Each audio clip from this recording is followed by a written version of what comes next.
It's Time Warner Cable's Local Edition. My name is Brad Pomerance. Our guest, Holly Mitchell, member of the California State Assembly. And I want to speak with you, Assemblywoman, about Proposition 30, which is the governor's tax initiative. It would increase sales tax by a quarter-cent for 4 years, increase tax on the wealthy for 7 years. Have you taken a position on Prop 30? I'm absolutely fully supportive of Prop 30. Why?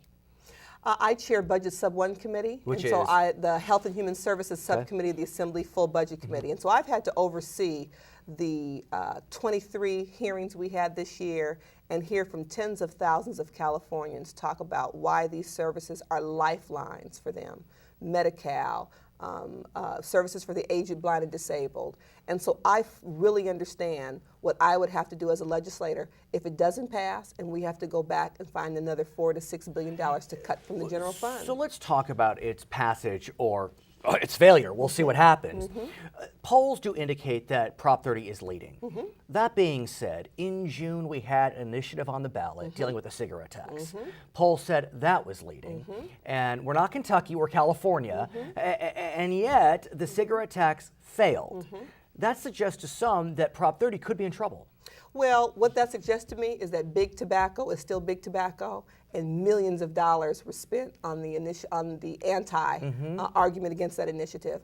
There are some organizations in opposition to Prop 30, but I'm hoping that editorial boards, the speeches from the governor, members of the legislature, other organizations that understand all that's at risk will begin to educate voters about why it's so important. Here's some more concerns that I've heard.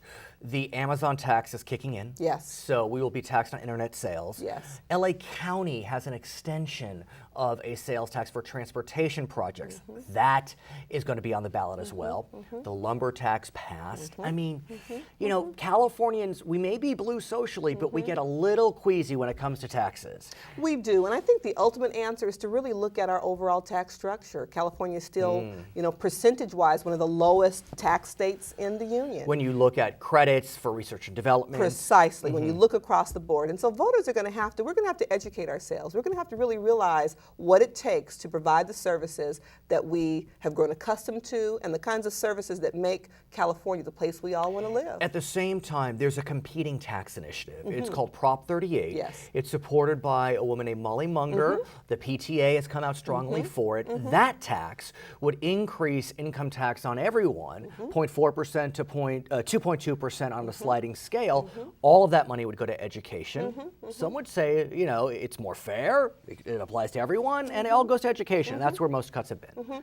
As a legislator, coming into the legislature, recognizing what ballot box budgeting has done to my ability to really make decisions that are in California's best interest today, I want to be able to empower those we elect to represent us by bringing the funds into the general fund. That essentially, under Prop 38, goes into a lockbox, as Al Gore would say. Precisely, versus Prop 30 that goes into the general fund, while it's going to target certain critical services that are all important to us, public safety and education, it allows our elected officials to have an expanded, healthier, broader general fund to make across-the-board budget decisions for all of us. So my question for you is, are you going out and speaking to your constituents about Prop 30? You're running for re-election. You know, I'm not taking a position. I'm just wondering, you know, is it that important to you that you're putting it on the top of your agenda? I absolutely am. As recent as last night, we held a wonderful meet and greet in a home in Century City, a new part of the district that I'll be representing